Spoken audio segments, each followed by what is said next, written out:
So you're thinking about Carolina Forest, hold on. Before you move to Carolina Forest, you need to check out today's video. What's happening, guys? I'm Jeremy Blanton with RE/MAX Southern Shores, and today we're gonna discuss some things that you gotta know before moving to Carolina Forest here in the Myrtle Beach area. These are some things that I have learned from living in this area now for the past 10 to 15 years, and it's some stuff that might drive you a little crazy, so it's best that we discuss it now before you get yourself under contract and have yourself in a mess. So let's go through these things. All right, so the first thing on the list that we have to discuss is this. If you're someone who's looking to move to the Myrtle Beach area and you say right off the bat, a homeowners association or an HOA is something I don't want to deal with, then Carolina Forest is probably not going to be the place for you. Well, why is that? Well, most of the area is going to be made up of subdivisions or small communities or neighborhoods that each have their own individual homeowners association. So if you don't want somebody telling you what you can and can't do with your house, whether putting up a fence, well, I want to put up a chain link fence, no you can't. Or I want to put a shed in the backyard, no you can't. If you don't want any of that kind of stuff, then Carolina Forest might not be right for you because you're going to find these homeowners associations. They're going to range in price anywhere from maybe $50 to $150, and they're going to put rules and regulations in place that are going to prohibit you from doing some of the stuff you might want to do with your house. In addition, they're also going to make you do certain things. So like, for example, if you ever drive by that house and you see it's green and scummy with mildew, well, the Homeowners Association is going to send you a nice little letter in the mail, and they're going to say, your home is starting to show mildew on the side of it. Please get it pressure washed in the next 2 weeks. I remember once living in a neighborhood, not in Carolina Forest, but down on the southern end of the beach, and I got that letter in the middle of January. It was like 20 degrees outside, and they told me, you got 2 weeks to pressure wash your house. Well, it was so cold, we were below freezing for those couple days that we couldn't even really do it. So you're gonna get these letters at times and they mean business. Get it done or you're gonna end up with problems. But if you're someone who says, you know what, I don't mind following rules. I don't mind having to deal with someone telling me what I can and can't do because I'm going to receive some stuff in addition, then maybe Carolina Forest is a place you wanna check out. What type of things are you looking for? Well, maybe you're wanting community pools that are like a resort, or maybe a fitness center, or a clubhouse, or lazy river. There's so many different things that you can find in the Carolina Forest area in a lot of our different subdivisions. The neighborhood I live in, we have a lot of great amenities that are included in our $100 a month fee. So what do we get in my neighborhood? We get weekly trash pickup. We get access to the basketball court, the fitness center, use of the clubhouse, 2 community pools, and in addition, in our monthly fees, we're also going to get cable and high-speed internet included in that $100 a month. So is that a really good deal? I personally think it's really good. I know some of you watching this video right now are going, my gosh, I'm paying more than that for just cable. If you're paying a lot for cable, do me a favor, leave a comment down below. Tell us how much you're paying a month for your cable bill right now. My guess, you're probably spending as much for cable and internet as I do for my entire HOA. So when I'm paying that monthly fee, I'm getting stuff that my family gets to enjoy and love all summer long, and some of it year round as well. So pay attention to those fees, pay attention to what they include.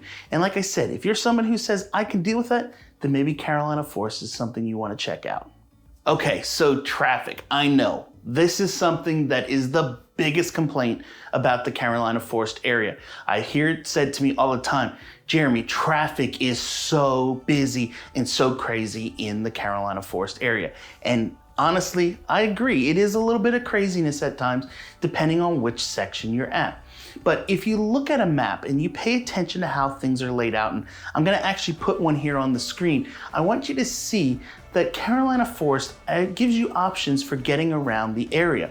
In addition, as long as you're not along that main corridor of 501, you can get from one end of the beach to the other fairly quickly and easily. The big reason why I personally like living, and I live at the northern end of Carolina Forest, not down at the end of the Carolina Forest Boulevard that's down by 501. If you're down there, yeah, you're gonna deal with 501 traffic on a regular basis. Well, if you think it's not a big deal, take a look at a map and just see how do people get to 501. Everybody who's visiting our area from the Northeast, coming from New York, New Jersey, Pennsylvania, North Carolina, Virginia, Maryland, they're all coming down I-95. I-95 connects then onto 501, and that is the main road that brings everybody into the beach. So everyone who comes on vacation to the area is going to come along 501 at some point. So what does that mean? That means that in the middle of summer, that road can be almost like a parking lot, especially on a Friday or Saturday afternoon where traffic is going to be just chaos to get around, and you're gonna sit and be frustrated. At least over the years, things have gotten much better on 501. I remember when we first moved to the area back in 1998. At that time, there was no 22, there was no 31, and I went to school out at Coastal Carolina University. Now at the time, we lived up near Barefoot Landing in Myrtle Beach. So for me to get to school every day, I had to take 17 all the way down to 501 and then go out. And it was stoplight after stoplight. There were no overpasses. There was nothing. And so sometimes I could get to school from my house in 35 to 40 minutes. But then other times it could take anywhere from 2 to 3 hours. I remember the one time where it took me close to 7 hours to get home. Why is that? Well, I had left out of school, and just down a couple blocks from the school, there was a manufactured home on the back of a trailer that had jackknifed and had fallen across 501. There was no place to turn around. There were no shortcuts to take or alternate routes to get on to get me to my house. And I literally just sat there on the middle of 501 for hours. Luckily nowadays, things are a little bit better there, but still it can be a little hectic. Now, on the other side of this, for getting around the areas, and if you go look at this map that I have here on the screen, you can see is that going north to south, which is most of what you're going to do along the coastline to get around, you have here in the Carolina Forest area 4 options for getting around. You have 31, you have 17 Bypass, 17 Business, and Ocean Boulevard that are all going to run north to south. But as you can see, if we start to go north a little bit, as you get right there to about where Carolina Opry and the Pirates Voyage sit, Ocean Boulevards merges into 17 Business. 17 Business merges into 17 Bypass. And you have then 2 road options going north the rest of the way till you get up to Little River. Then as you get up there to the end of Highway 9, where things then merge all into 17. So if you're someone who lives in Little River or up north of that area, you have 1 road option. The same thing is true if we go down to the southern end of the beach. You can see down here as we go into Garden City and into Surfside and go down a little bit further, 31 merges into 707, which then drops into 17 Bypass. Ocean Boulevard goes into 17 Business, and they too, the merge of the 2 17s takes place. So what happens in this area? You get another giant bottleneck. So when you're going through the sections up on the northern end of the beach or down on the southern end, you're gonna run into a lot of traffic in those areas too. At least here in the Carolina Forest area, I have options. So if something happens where there's that 18-wheeler jackknifed, I can jump over to another road. If there's one jackknife there too, I have another option and another option. So we have different ways for getting around the area. So while people may say traffic is bad, you have to kind of look at the overall picture of it. And the other part to take into consideration is this.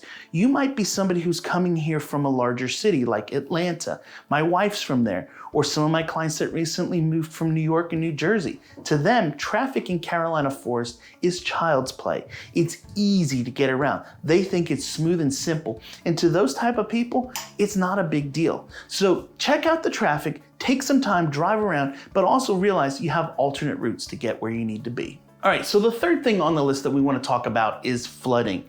Flooding is something that is a big thing to consider here in Myrtle Beach and in the surrounding areas. This is something we need to take into consideration no matter where you are buying. And when you think about the Carolina Forest area, it is technically in a flood zone. However, if you look at all of Horry and Georgetown County on the flood zone maps, you're going to find all of it is in a flood zone. We right here in an area called the Low Country. In this section of South Carolina, the elevation runs maybe 30 to 40 feet above sea level. So we're not really that high up. As you start to go more inland, it's going to go up a couple hundred feet. pretty quickly. It's kind of funny. Every time we take a trip over to Atlanta to visit my family, we're driving along and it's flat, flat, flat until we get to Columbia, South Carolina. And then all of a sudden the car starts going up the hill and down the hill. And our vehicles that are here at the beach all the time don't really know what to do when they have to downshift to go up those hills. But here in our area, it's a rather low lying area with not really a lot of high elevation. So what does that mean? It means everything's in a flood zone, but most of the Carolina Forest area is flood zone X. What does that mean? That yes, there is the potential for a flood, but a mortgage company is not going to require you to have flood insurance in order to get your home insured.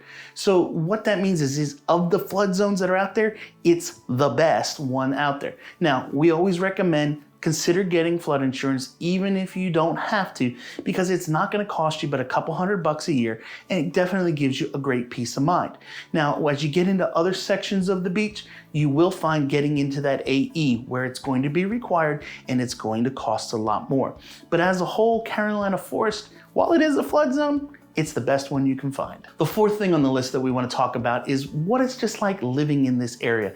And the Carolina Forest area, I just call it Carolina Forest living.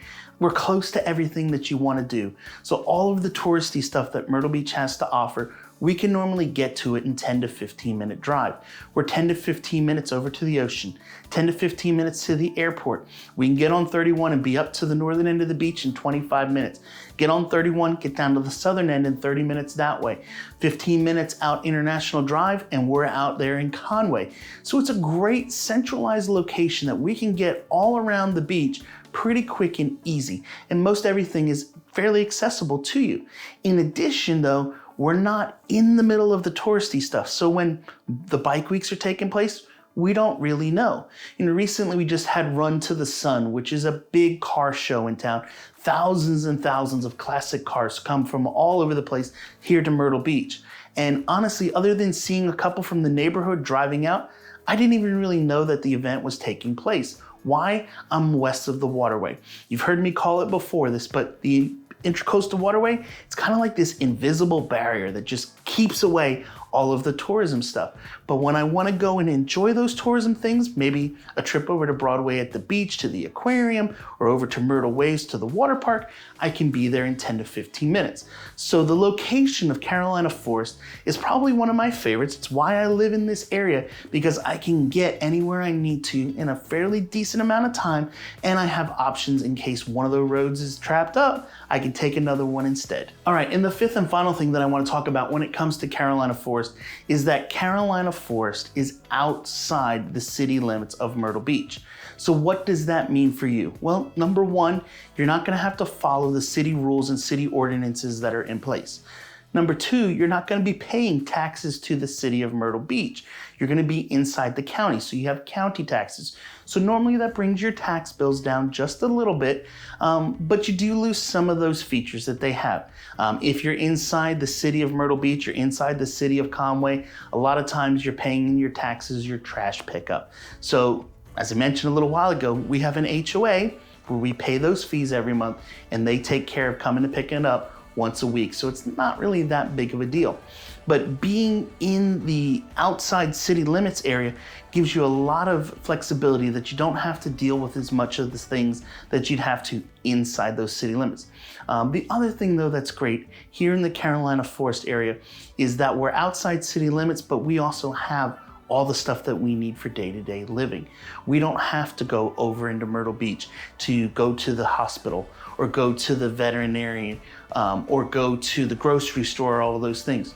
Where I live right now, I have 3 grocery stores within 5 minutes of our house.